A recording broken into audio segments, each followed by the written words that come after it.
Hello there, patrons. A lot of you have been asking, and I bet you're all wondering what's the deal about this RS Expedition, the new card game for Terraforming Mars. For those of you who have not heard about this, Stronghold Games has announced that they are going to do a Kickstarter for Terraforming Mars, the card game, which is called RS Expedition. And since a lot of you have been hearing us talk about the dice game version, this came as a surprise for many. So what is this RS Expedition? Well, it started out, I think, several years ago actually, but last year, in the beginning of 2020, we got together with Stronghold Games and they showed us a prototype for a game variant of Terraforming Mars, which is supposed to be shorter, faster, easier to play, easier to learn, and well, the most important factor was that it's going to take less time to play. So it's going to be some kind of Terraforming Mars Lite, and it's supposed to be a good alternative if you don't have the whole evening. Maybe you only have half, like an hour instead of 2 hours or 3 hours, like the base game usually takes for people.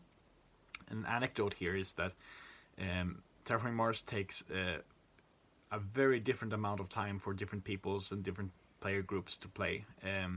We put 2 hours on the box because we regularly played it in 2 hours, but if you add expansions it can take longer. But even the basic game, even without corporate era, some people have claimed that it takes 4 to 5 hours to play Terraforming Mars, and so we're very different. But in any case, even for those who are fast players, a lot of people want to have a shorter version that takes less time so that they can play it even if they only have an hour or 1.5 hours at maximum.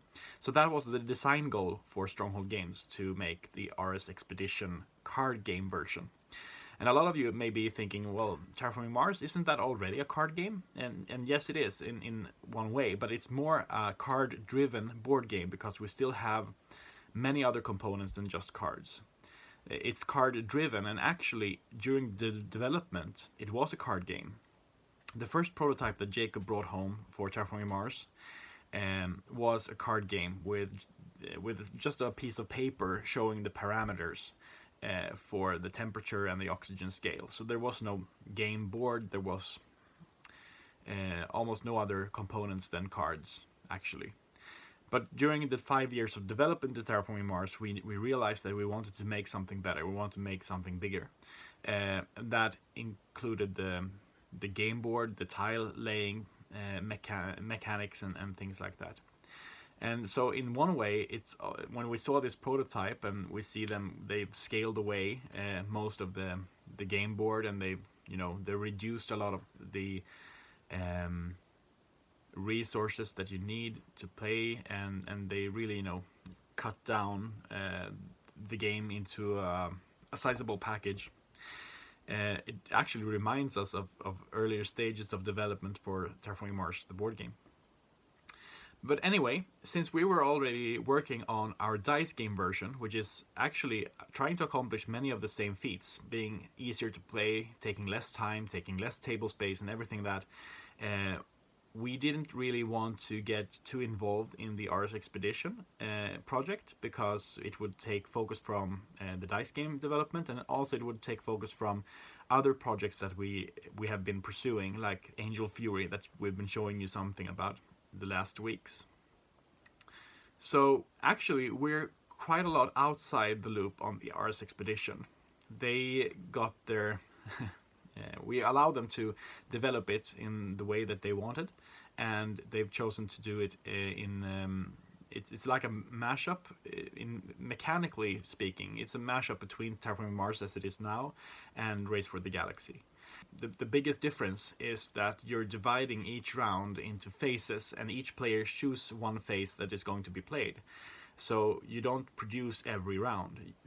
If you want to produce, then maybe you have to choose that that's the phase you want to include. Other phases are like building green cards or event cards or blue cards, or doing research so you can get more cards. Another main thing is that they actually use their cards themselves as a currency. So in our game, in the base game, you actually pay money to get the cards. And if you don't use them, then you can sell them again for less money. So you actually pay to get the cards. In this Ars Expedition, you actually get cards, and you can throw them away to gain 3 mega credits. So they're actually worth something, instead of you don't have to pay to get them. On the contrary, you use them as payment, and that's also a big difference. I will not go into many details now. I guess that we will be showing some graphics from this new game over the coming weeks. But as we're not the main designers of this project, we have limited abilities to show you more about this.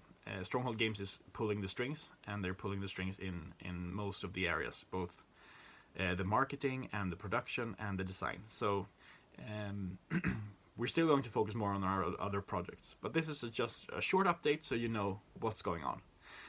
So have a great week, guys.